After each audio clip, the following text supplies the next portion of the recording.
Hello dear students, नमस्कार। हमारे YouTube channel SCC online classes में आपका स्वागत है। जैसा कि आप सभी को पता है कि हमारे चैनल पर 12th क्लास की फिजिक्स कंटिन्यू चल रही है। 12th क्लास की एनसीईआरटी फिजिक्स का सिलेबस कंटिन्यू चल रहा है, जिसमें हम 6 चैप्टर कंप्लीट कर चुके हैं। तो उसी की श्रृंखला में आगे बढ़ते हुए आज से हम चैप्टर 7 स्टार्ट करेंगे, जिसका नाम है प्रत्यावर्ती धारा। बुक खोलें आप। इंग्लिश में क्या लिखा? अल्टरनेटिंग करंट है। क्या लिखा? ठीक है। इंग्लिश में बोलते से अल्टरनेटिंग करंट, यानी प्रत्यावर्ती धारा पढ़ेंगे। तो प्रत्यावर्ती धारा पढ़ने से पहले हम देखेंगे कि धारा किसे कहते हैं। आपको पता होनी चाहिए कि धारा क्या है। धारा जैसा कि आपने चैप्टर 3 में ही पढ़ा है, चैप्टर 3 में भी आपने पढ़ा है कि विद्युत धारा किसे कहते हैं। ठीक है। तो आपको पता है कि विद्युत धारा किसे कहते हैं। हमने परिभाषा भी आपको 3 चैप्टर में बताई थी, और नहीं हो पता तो आप जाके देख लीजिएगा, है ना। तो कहे किसी हाँ, आवेश प्रवाह की दर को क्या कहते हैं? विद्युत धारा कहते हैं। किसी चालक में आवेश प्रवाह की दर को क्या कहते हैं? विद्युत धारा कहते हैं। जैसे आई बराबर क्या होता है? आई बराबर होता है D Q upon D T. हम अल्प आवेश की बात कर रहे हैं। ठीक है। हाँ, सो वो भी सूत्र तो है, ये भी दोनों सही है। मतलब छोटे रूप में लिखना तो ये लिख सकते हो, और बड़े रूप में लिखना तो क्यू अपॉन टी लिख सकते हो, है ना। अच्छा, कैपिटल क्यू कोई दिक्कत नहीं, कैपिटल लिख दो, स्मॉल लिख दो। तो किसी चालक में आवेश प्रवाह की दर को विद्युत धारा कहते हैं, यानी आई बराबर कितना होता है? D Q upon D T.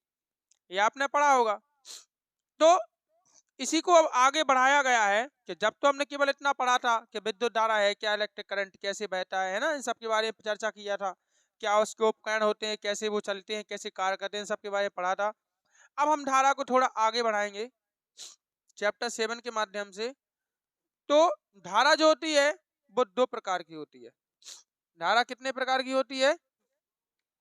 धारा के प्रकार।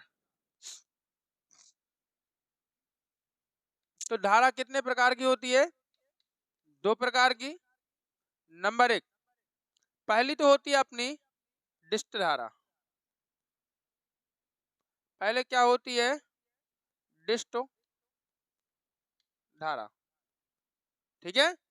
पहली अपनी डिस्ट धारा होती है, और इस डिस्ट धारा के भी कितने होते हैं? 2 प्रकार। नंबर 1, पहली होती है समदिष्ट। समदिष्ट धारा। एवं सेकंड नंबर की होती है परिवर्ती डिस्ट धारा। परिवर्ती डिस्ट धारा हम अभी समझेंगे एक एक को। डिस्ट धारा, ठीक है। तो धारा के 2 प्रकार होते हैं। पहला होता है आपका डिस्ट धारा। डिस्ट धारा के भी 2 प्रकार होते हैं। कौन सा? समडिस्ट धारा और परिवर्ती डिस्ट धारा। अब हमारा धारा का जो दूसरा प्रकार होता है वो होता है प्रत्यावर्ती धारा। क्या होता है?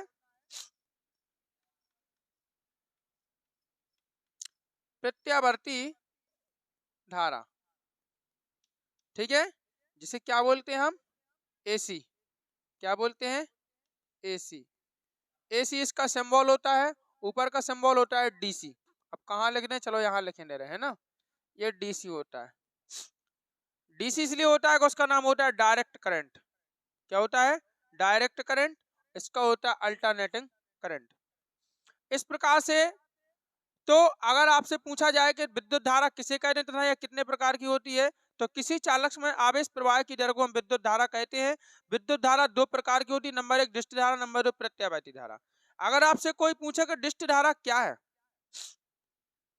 तो डिस्ट धारा ऐसी धारा होती है कि जिसकी दिशा समय के साथ कैसी रहती है? अपरिवर्तित रहती है। अपरिवर्तित का मतलब है समय के साथ उसकी दिशा नहीं बदलती। समय के साथ दिशा नहीं बदलती है वो क्या कहलाती है? डिस्ट धारा कहलाती है। ठीक है, परिमाण बदले या ना बदले परिमाण से दिक्कत नहीं है, लेकिन आपको क्या करना है, आपको तो बस दिशा की बात करनी है। अब देखना जरा, ये आपके पास एक्स अक्ष है और ये क्या है आपके पास? वाई अक्ष। थोड़ा हमें जुकाम है आज इसलिए थोड़ी बोलने में परेशानी हो रही। समय एक्स अक्ष पे किसको दिखाते हैं हम? समय को दिखाते हैं, और वाई अक्ष पे दिखाते हैं हम किसको? धारा को, आई बोलते जैसे, है ना। तो एक्स अक्ष पे हम समय को दिखा रहे हैं, वाई अक्ष पे धारा को दिखा रहे हैं। अब जैसे अब मान लो कि यहाँ पे 0 समय है, ठीक है, 0 समय है, तो यहाँ से आपकी धारा मान लो कितनी एम्पियर है? 2 एम्पियर है। कितनी एम्पियर है? 2 एम्पियर, ठीक है ना। तो इसमें क्या होता है कि जो धारा की दिशा है, धारा की दिशा नहीं बदलेगी। 0 सेकंड पे भी आपकी वही दिशा रहेगी, 1 सेकंड भी वही दिशा रहेगी। देखो इधर 2 सेकंड पे वही दिशा, 3 सेकंड पे वही दिशा, 4 सेकंड पे वही दिशा, 5 सेकंड पे वही दिशा। समय बढ़ता जाएगा लेकिन धारा की दिशा नहीं बदलेगी।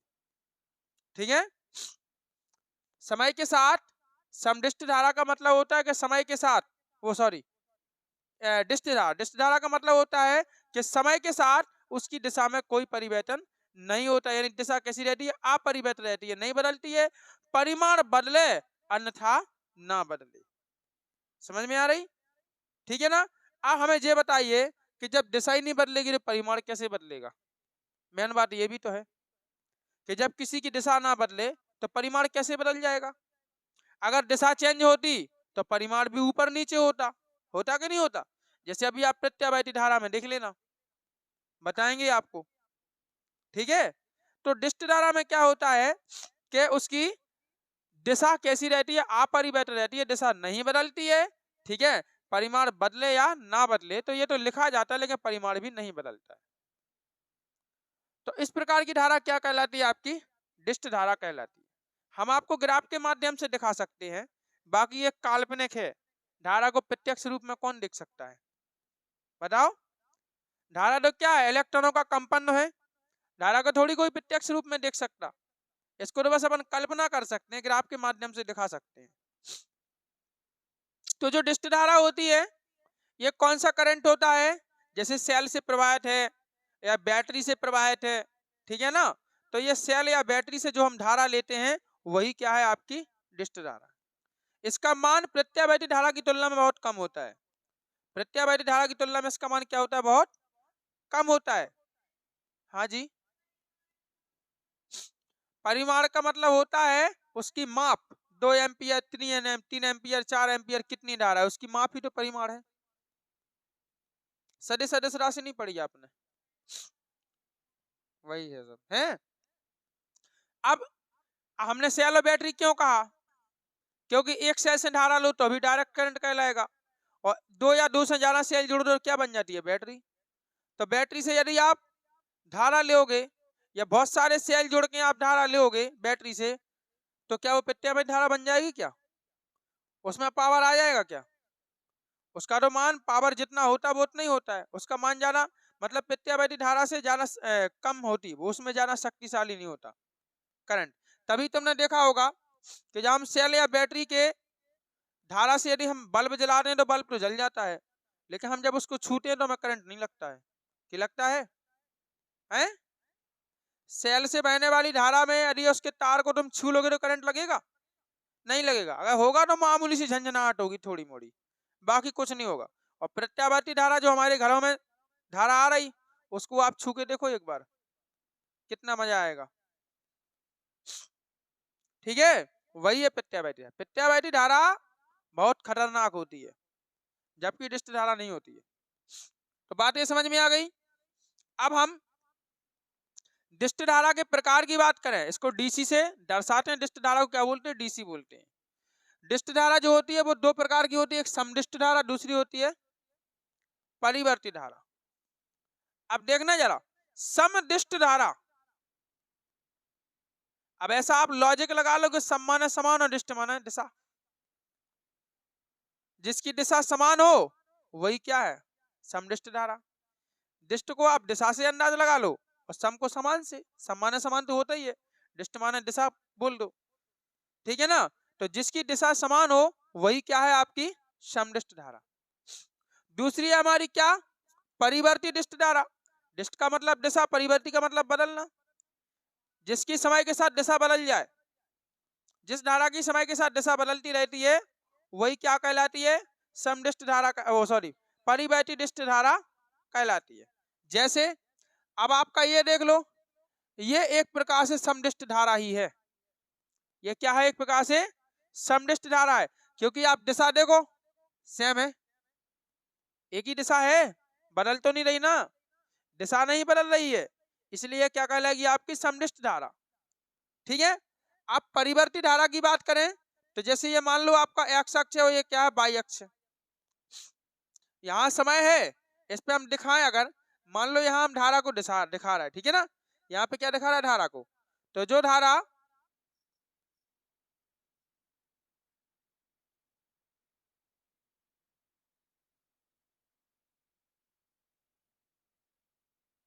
देखो दिशा बदल रही कि नहीं है, नहीं आई समझ में, दिशा नहीं बदल रही, ऊपर नीचे ऊपर नीचे ऊपर नीचे हो रही कि नहीं हो रही, और जबकि परिमाण नहीं बदल रहा है, परिमाण नहीं, परिमाण जैसे मान लो आप यहाँ पे 1 एम्पियर की धारा ले रहे हैं आप, तो 1 ही एम्पियर तो है, कहाँ बदला, उसी लाइन में तो है, परिमाण नहीं बदल रहा है लेकिन दिशा क्या हो रही, बदल रही। तो ऐसी धारा जिसकी दिशा तो बदले लेकिन परिमाण ना बदले वही क्या कहलाती है, आपकी परिवर्ती डिष्ट धारा कहलाती है। और समदिष्ट धारा जिसकी दिशा समान हो, ठीक है, और तथा परिमाण भले बदले या ना बदले उससे मतलब नहीं है, तो वो क्या कहलाती है, समदिष्ट धारा। एक बार आप पढ़ो पूरा डिष्ट धारा का कॉन्सेप्ट, डिष्ट धारा का। हाँ हाँ हाँ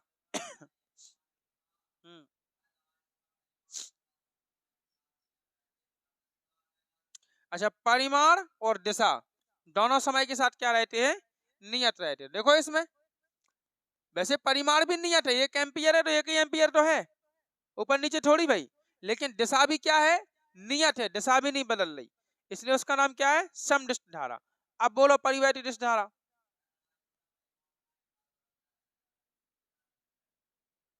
है गलत है, दिशा, परिमाण नियत रहता है तथा दिशा बदलती रहती है, दिशा चेंज हो रही है, क्या लिखा,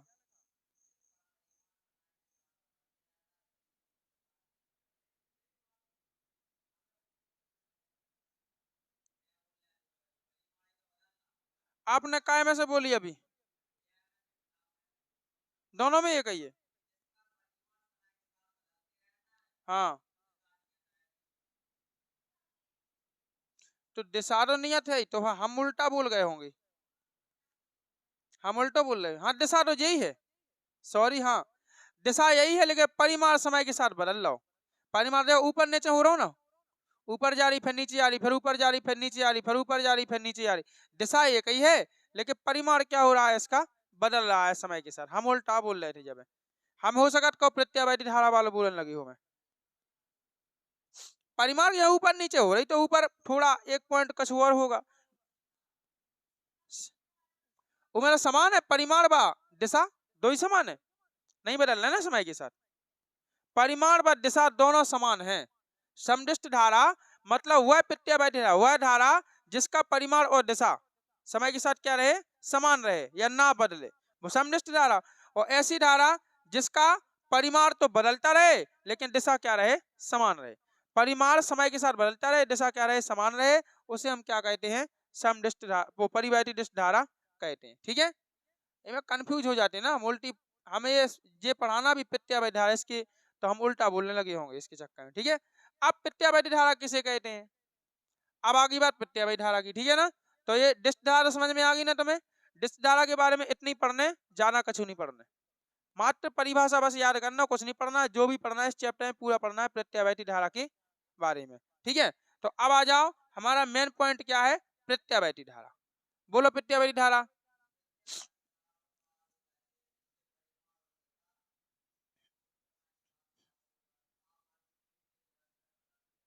हाँ ठीक है,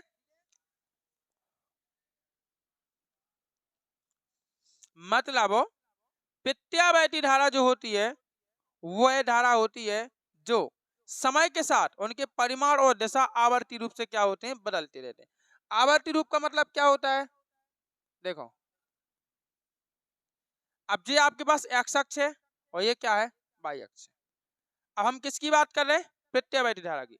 तो प्रत्यावर्ती होती कैसी है, देखो यहां से चलना स्टार्ट करेगी, यहाँ पे खत्म, अगले चक्र में ऐसी जाएगी, फिर अगले चक्र में ऐसी आएगी, फिर अगले चक्र में, इस प्रकार से उसका क्रम क्या होता है, चलता रहता है। ये होती है आपकी प्रत्यावर्ती धारा, इस प्रकार से चलता है उसका क्रम। तो आप ये बताओ कि समय के साथ ऊपर बदल रही कि नहीं, देखो जीरो से स्टार्ट हुई, अधिकतम गई, फिर उसी अक्ष पर आई, अधिकतम नीचे की ओर गई, फिर उसी अक्ष पर आई, फिर देखिए ऊपर, फिर उसी अक्ष पर, फिर अधिकतम नीचे, फिर उसी अक्ष पर, मतलब दिशाएं चेंज हो रही क्या नहीं। और दिशा चेंज हो रही तो परिमाण भी तो चेंज हो रहा हो। जब ग्राफ ऊपर जा रहा है तो प्लस में आएगा, ग्राफ ऊपर जाएगा तो उसका परिमाण काय में आएगा, प्लस में आएगा। और जब प्रत्यावर्ती धारा का ग्राफ जब नीचे जाएगा तो उसका परिमाण काय में आएगा, माइनस में, क्योंकि ऊपर प्लस का वाई होता है, नीचे काय का होता है, माइनस का वाई होता है। तो ये है मतलब समय के साथ, मतलब ऐसी धारा जो समय के साथ जिनके परिमाण और दिशा दोनों बदल रहे हैं, वो भी कैसे, आवर्ती रूप से। आवर्ती का मतलब देखना इधर, यहां से चला एक चक्कर हुआ, फिर यहां से चली या दूसरे चक्कर किया, आगे फिर चक्कर लगाएगी, तो मतलब वही के वही स्थिति दोहरा रही कि नहीं, वही की वही स्थिति दोहरा रही। देखो इधर एक चक्र, फिर वही स्थिति, दूसरा चक्र, फिर वही स्थिति रही। आवर्ती का मतलब होता है बार बार बार बार। आवर्ती का मतलब क्या होता है, बार बार बार बार क्या हो रही है, ऐसी चक्र चल रहा है, ऐसी बदल रही।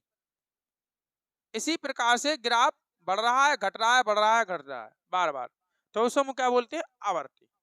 समझ में आ गई। तो प्रत्यावर्ती धारा की यदि आपसे परिभाषा पूछी जाए तो प्रत्यावर्ती धारा को आप क्या बोलोगे, वह धारा जो समय के साथ हाँ, जिसका समय के साथ दिशा और परिमाण आवर्ती रूप से क्या होते हैं, बदलते रहते हैं। आवर्ती रूप से क्या होते हैं, बदलते रहते हैं, उसी को हम क्या बोलते हैं, प्रत्यावर्ती धारा कहते हैं। बात समझ में आ रही, यह है प्रत्यावर्ती धारा। अब कुछ इन चीजों के बारे में कुछ इंपोर्टेंट बातें हैं जो आपको ध्यान रखनी है कि जो प्रत्यावर्ती धारा होती है, हमारे घरों में जो धारा प्रवाहित हो रही है वो कौन सी धारा है, प्रत्यावर्ती धारा। हमारे घरों में हमेशा प्रत्यावर्ती धारा ही प्रवाहित होती है, ठीक है।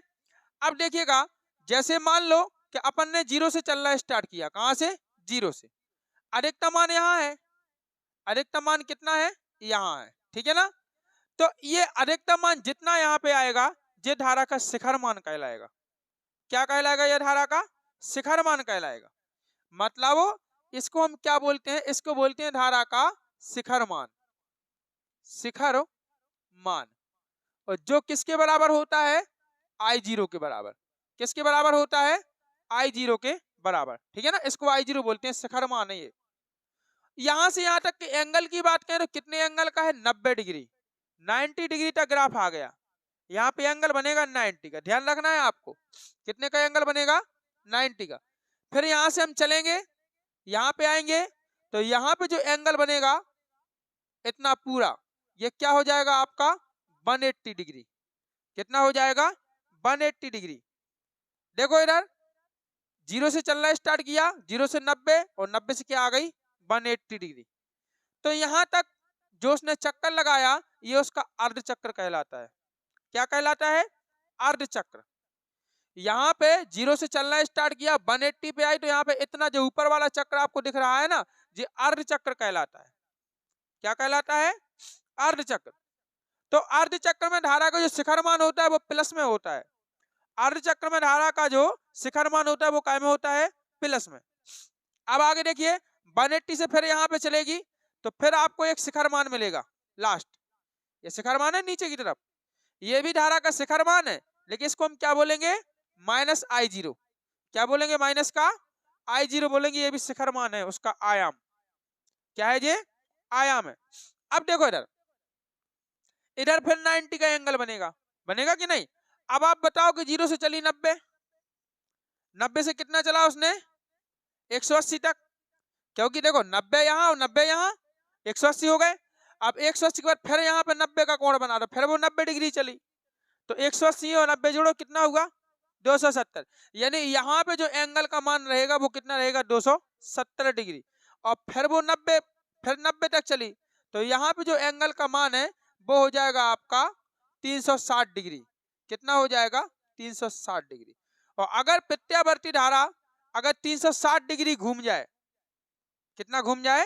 360 डिग्री, तो उसका एक पूर्ण चक्र हो जाता है। क्या हो जाता है? एक पूर्ण चक्र। मतलब ऊपर वाला है आधा चक्र और नीचे वाला भी क्या है? आधा चक्र। तो इसका एक पूर्ण चक्र हो जाता है। समझ में आ रही कि नहीं? क्या नहीं आई? आ गई। इस प्रकार से अगर हम प्रत्यावर्ती धारा का क्या बोले? आवृत्ति बोले कि प्रत्यावर्ती धारा की आवृत्ति कितनी होती है? तो प्रत्यावर्ती धारा की आवृत्ति होती है 50 हर्ट्ज प्रति सेकंड। ये आपको ध्यान रखना है, पूछा जाता है कभी ऑब्जेक्ट में।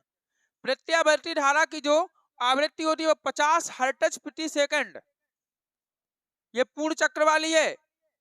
एक चक्र में मतलब एक सेकंड में ऐसे ऐसे 50 चक्र पूर्ण करती है। अब सोचो जरा आप, एक सेकंड में 50 चक्र पूर्ण, यानी इसमें बताइए इसमें कितने पूर्ण चक्र हैं? बताओ हमें। 2 हैं, देखो, एक है, यहीं से चलो, 2, 2 पूर्ण चक्र हैं, 2 पूर्ण चक्र है ना। तो ऐसे ऐसे ये तो 2 हैं, लेकिन वो 50 चक्र पूर्ण करती है, 50 पूर्ण चक्र करती है प्रत्यावर्ती धारा एक सेकंड में। तो पूर्ण चक्रों की संख्या बोले तो 50 होते हैं एक सेकंड में, और अर्ध चक्रों की संख्या बोले तो कितने हो जाएंगे? 100। 50 दूनी अर्ध चक्र, अर्ध माने आधा चक्कर, ऊपर ऊपर वाले। अब जैसे 4 पूर्ण चक्र है तो 1 2 अर्ध चक्र है और 1 2 अर्ध। कितने अर्ध चक्र हो गए? में 2 ऊपर 2 नीचे, कितने हो गए? 4। 2 ऊपर और 2 नीचे, कितने हो गए अर्ध चक्र? 4 हो गए। तो 50 पूर्ण चक्र कहलाते हैं और 100 क्या होते हैं? अर्ध चक्र होते हैं। इसलिए हम पूर्ण चक्र की बात करने तो उसकी आवृत्ति कितनी होती है? 50 हर्ट्ज प्रति सेकंड। क्या होता है? 50 हर्ट्ज प्रति सेकंड। इसलिए हमारे घरों में जो बल्ब जलता है वो एक सेकंड में, ध्यान रखना, एक सेकंड में 100 बार जलता है और 100 बार बुझता है। एक सेकंड में हमारे घरों में जो एलईडी लाइट वगैरह जो सूर्य बल्ब जलते हैं वो एक सेकंड में 100 बार जलता है, 100 बार बुझता है। और एक सेकंड कितना कम होता है? बोलिए, एक सेकंड कितना कम होता है? आप सुनिएगा, तो एक सेकंड में, क्योंकि देखिए आधा चक्र है, आधे चक्र में वो जलेगा भी और बुझेगा भी। धारा यहां तक आएगी, जलेगा, और यहां तक आएगी, बुझ जाएगा, फिर यहां तक आएगी, जलेगा, फिर यहां तक आएगी, बुझ जाएगा। मतलब एक अर्ध चक्र में 2 बार, एक अर्ध चक्र में 1 बार जल रहा, 1 बार बुझ रहा, तो 100 अर्ध चक्र में क्या हुई है? 100 बार जले और 100 बार बुझे। लेकिन जो बल्ब जलता है वो हमें दिखता है, आंखों से प्रतीत होता है, लेकिन जो बुझता है वो हमें दिखाई नहीं देता। जो 100 बार बुझता है वो हमें दिखाई नहीं देता है, और जो 100 बार जलता है वो हमें दिखाई देता है। इस चीज को आपको ध्यान रखना। क्यों? क्योंकि आपने एक प्रैक्टिकल किया होगा कि जब आप खूब सारी देर आप धूप में रहो, कहां रहो? धूप में, और इसके बाद आप अंदर जाओगे तो अंदर आपको अंधेरा अंधेरा दिखाई देगा, देगा? क्यों देता है? ऐसा क्यों? बोलो। क्योंकि प्रकाश की तीव्रता ज्यादा है, प्रकाश की तीव्रता बहुत अधिक होती है कि नहीं? तो प्रकाश की तीव्रता जब अधिक होती है तो तुम्हें प्रकाश ही प्रकाश दिखता है। मतलब जैसे मान लो आप किसी कमरे में हो, ठीक है, आप किसी कमरे में हो और उस कमरे में आपका बल्ब जल रहा है, ठीक है, बल्ब जल रहा है। अब बल्ब को आप बहुत देर से उस उजाले को देख रहे हैं, और अगर कुछ क्षण के लिए, 1 सेकंड से भी कम, कुछ क्षण के लिए यदि आपको बल्ब मिलक जाए तो क्या आपको पता चलेगा? यदि आप उसकी साइड बिल्कुल देख रहे हुई हो तो तुम्हें पता चले, और वरना अगर इधर उधर तुम देख रहे हो तो पता थोड़ी चले। पलक झपकते ही अगर मिलक जाए तो पता चलेगा? नहीं चलेगा ना, नहीं चले ना। इसलिए क्या है कि प्रकाश की तीव्रता ज्यादा है, वो इतने प्रभाव तुम्हारी आंखों में पड़ जाए, इतना प्रभाव तुम्हारी आंखों में पड़ जाता है उसकी तीव्रता का, कि यदि वो अगर मामूली सा थोड़े समय के लिए यदि बुझे वो लाइट तो वो तुम्हें दिखाई नहीं देगी। और थोड़े समय क्या, यहाँ तो 1 सेकंड में 100 बार बुझ रही। अब 100 बार तो बहुत बारीक होता है ना उसका बुझना, 100 बार। बताओ, हम आपसे कहें कि 1 सेकंड में आप 10 तक गिनती गिन दो तो नहीं गिन पाओगे? बताओ, 10 तक गिन लोगे आप गिनती 1 सेकंड में? 1 सेकंड में आप 10 तक गिनती नहीं गिन पाओगे। फिर बल्ब तो सोचो कि 100 बार जल रहा है, 100 बार बुझ रहा है, तो बुझा हुआ तुम्हें कैसे दिखाई देगा? तुम्हें जला हुआ दिखाई देगा, बुझा हुआ थोड़ी दिखाई। कंपन है वो तो एक प्रकार से कंपन हो रहा है। समझ में आ रही का नहीं? और ये एक बार नहीं होता, ये हमेशा पूरे दिन भर चलता रहता है, जब तक आप जलाओगे तभी तक चलता रहेगा। 1 सेकंड में 100 बार बजेगा, 100 बार जलेगा, अगले सेकंड में 100 बार बजेगा, 100 बार जलेगा। वही तो है कंपन, नहीं तो तुम्हें दिख रहा है, वही तो है कंपन। हर चीज कंपन नहीं से तो हो रही। समझ में आ रही कि नहीं आ रही? हाँ, वो तो बराबर चल रहा है, वो उसको क्रम तो वही चलता है, लाइट कम आए चाहे जाना है, उससे क्या। जैसे आप जा बताओ, आपने कोई धातु ली, जैसे पीतल है, कांसा है, कोई भी धातु ली, आप मंदिरों में जाते हो, घंटी बजाते हो, वो टन की आवाज क्यों देती? उसमें क्या हो रहा है? कंपन। और वही कंपन वायु माध्यम के द्वारा तरंगों के रूप में कहां पहुंच रहा है? हमारे कानों तक। उसको माध्यम मिल गया ना एक जगह से दूसरी जगह तक जाने के लिए। तो हमारे यहाँ वायुमंडल है, तो वायु माध्यम से गुजरती हुई जो कंपन होता है, तो वो कंपन भी इसी प्रकार से तरंगों के रूप में होता है। ऐसे ही आपने पढ़ा नहीं है प्रगामी तरंग, वो अनुप्रस्थ तरंग, अनुदैर्ध्य तरंग पढ़ा है आपने चैप्टर 15 में? कौन से में पढ़ा था आपने? कक्षा 11 में। उसका भी तो यही होता है, कंपन की दिशा ऊपर फिर नीचे, फिर ऊपर फिर नीचे, जिसने आप विरलन संपीड़न पढ़ते हो ना, वही तो है। और क्या पढ़ते हो उसमें? गर्त श्रृंग, ऊपर वाले को श्रृंग बोलते हो, नीचे वाले को गर्त बोलते हो। तो वो भी तो इसी प्रकार तरंगों के रूप में चलता है। कौन? ध्वनि। ध्वनि तरंगों के रूप में चलती है और वायु माध्यम से गुजरती हुई हमारे कानों तक आती है। और मान लो कि वायु ना होती तो? जैसे चंद्रमा है, हमारे चंद्रमा पर वायुमंडल नहीं है। अब चंद्रमा पर वायुमंडल नहीं है, वहां आप जाओ, एक दूसरे से बात करो, कुछ भी सुनाई नहीं देगा, कुछ भी नहीं, कुछ भी सुनाई नहीं देगा। आप बस इशारे से करोगे, जो भी करोगे आप, यदि बोलोगे तो आपको कुछ भी समझ में नहीं आएगा कौन क्या बोला। क्यों? क्योंकि वहां उसको माध्यम नहीं है ध्वनि को चलने के लिए। ध्वनि तरंगों के रूप में चलती है ना, और तरंगों को चलने के लिए माध्यम नहीं है, फिर कैसे सुनोगे आप उसकी आवाज? नहीं सुन पाओगे ना। लेकिन पृथ्वी पर आप सुन लेते हो, इसीलिए तो पृथ्वी सबसे हटके है। पृथ्वी ग्रह, इस पर सब कुछ संभव है, और जगह हो या ना हो। ठीक है, तो इसको ध्यान रखना है। इसका 50 चक्र प्रति सेकंड होता है।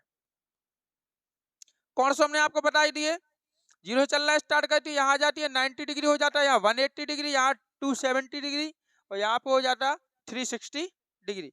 फिर इसी प्रकार से बस, तो इसको हम क्या मानते, एक पूर्ण चक्र, यानी इसको क्या मान लेते? जीरो मान लेते। तो कहाँ आ गई वो? जीरो लेवल पे।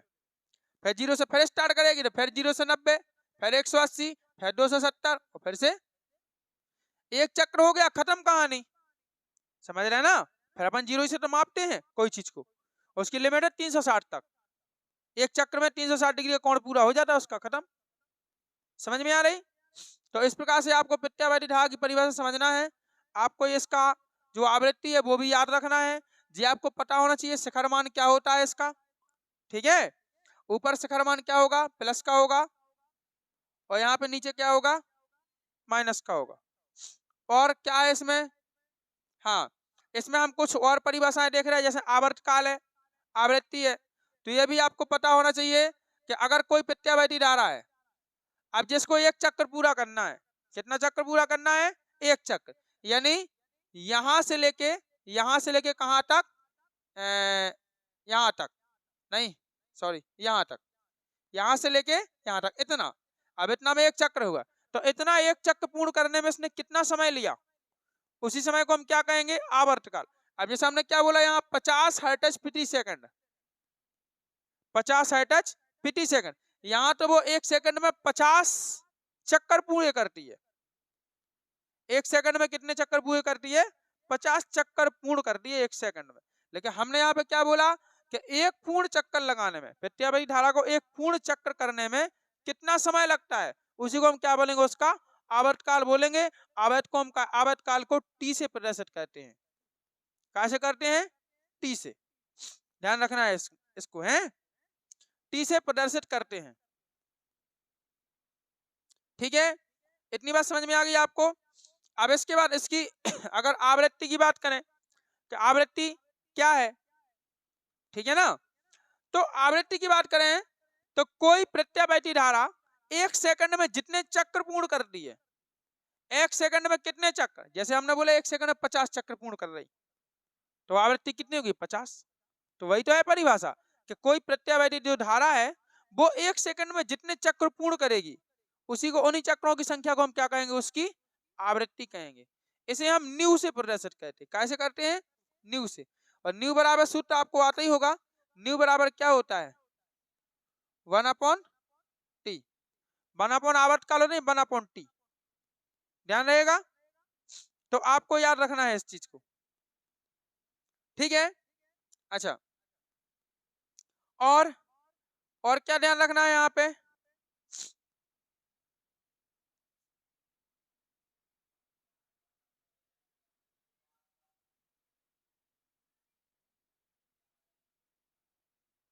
हाँ बस इतना ही रहता, न्यू बराबर 1 क्या हो जाएगा, टी हो जाएगा।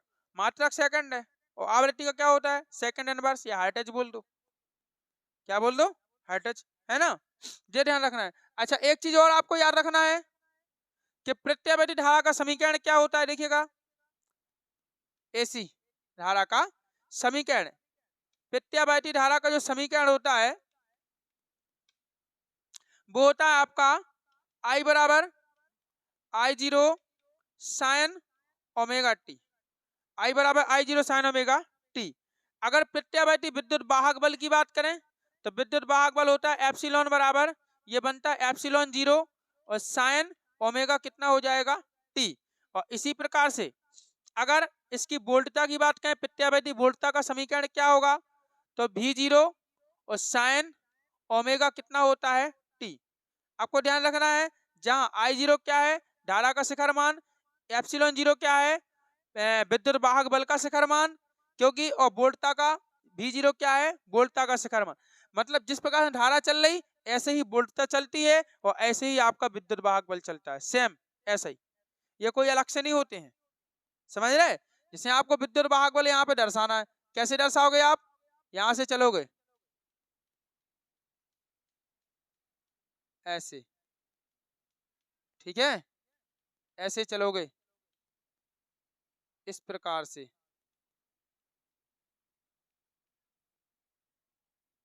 क्लियर, ये हो गया विद्युत वाहक बल, है ऐसे ही है, सेम, कुछ बदला है इसमें, बस जैसी धारा जैसी विद्युत वाहक बल और ऐसी विभवांतर वोल्टता सेम होती है। तो इसके समीकरण आपको याद रखना है। अभी तो हमने ऐसी बता दी है समीकरण, लेकिन हम इनका निगमन भी करवाएंगे, आपको टेंशन नहीं लेना इनका निगमन, कि जैसे हर बच्चे के मन में डाउट होता है कि भैया ये आया कहाँ से, क्या वैज्ञानिकों ने बनाया, वैज्ञानिकों ने बनाया होगा तो उनने भी तो कोई ना कोई निगमन किया होगा, इसका कुछ ना कुछ सूत्र वगैरह, कोई ना कोई डेरिवेशन तो होता होगा। मतलब जो पढ़ने वाले बच्चे हैं, कई बच्चों के मन में ये डाउट होता है, ठीक है। और जिसको नहीं पढ़ना है वो तो यही चाहते कि ये तो ठीक है चैप्टर में से केवल 5 क्वेश्चन करा रहे हैं बस, वे तो यही चाहते हैं, तो उन्हें इनको पूछना क्यों है। लेकिन हमें ऐसा पढ़ाना है कि जिससे पढ़ने वाले बच्चे ही पढ़े और ना पढ़ने वाले बच्चे ही पढ़े, जिसको पढ़ना नहीं है, जिसको जो इम्पोर्टेंट लगता है इसको इम्पोर्टेंट पढ़ लेवे, और जिसको कंप्लीट पढ़ना है पूरा तो वो हम कंप्लीट पढ़ाएंगे, तो कंप्लीट ही पढ़े, ठीक है ना। तो इसलिए हम क्या करेंगे, प्रत्यावर्ती धारा का, वोल्टता का और विद्युत बल का और वोल्टता का, इन तीनों समीकरणों को हम निगमित करके आपको दिखाएंगे, ठीक है। इसके बाद हम आगे पढ़ेंगे, तो वो निगमित करेंगे हम नेक्स्ट वीडियो में, क्योंकि ये वीडियो काफी लंबा हो गया है। इसमें हमें थोड़ा इंट्रो देना था, इंट्रोडक्शन, ठीक है। तो हमने इंट्रोडक्शन आपको दे दिया कि प्रत्यावर्ती धारा क्या है। क्लियर, समझ तो गए होंगे। किसी को कोई मन में डाउट हो तो अभी पूछ लो, है कोई डाउट हो तो बताओ, कोई शंका हो रही हो मन में कछु भी। अच्छा, प्रत्यावर्ती धारा आप डायनेमो से भी ले सकते, ट्रांसफार्मर से भी ले सकते हो, ठीक है ना, इन्वर्टर से भी आप ले सकते हो, जनरेटर, हाँ वही तो है, इस प्रकार से आप ले सकते हो, ठीक है ना। तो आपको ये बात ध्यान रखिए, इसके स्रोत हैं, और कुछ नहीं। डिस्ट धारा कहाँ से मिलती है, सेल से या बैटरी से, और कहीं से मिलती, और कहीं से मिलती हो तो खोज करके लाना, आप हमें बताना फिर।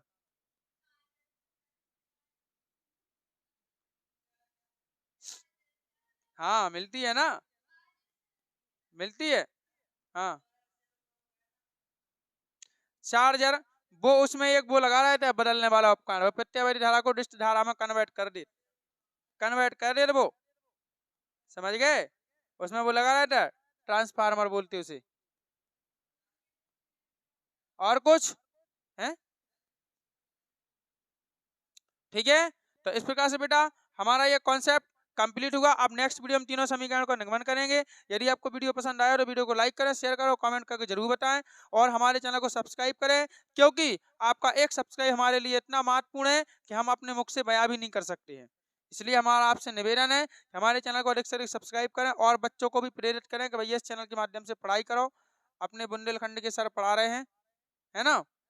तो इस चैनल को जरूर सब्सक्राइब करें, एवं वीडियो को लाइक करें, एवं कमेंट करके बताएं। तो अरे यार क्या बोल रहा था, हाँ ठीक है बच्चों, तो मिलते हैं नेक्स्ट वीडियो में नेक्स्ट टॉपिक के साथ। तब तक के लिए बाय, जय हिंद, वंदे मातरम।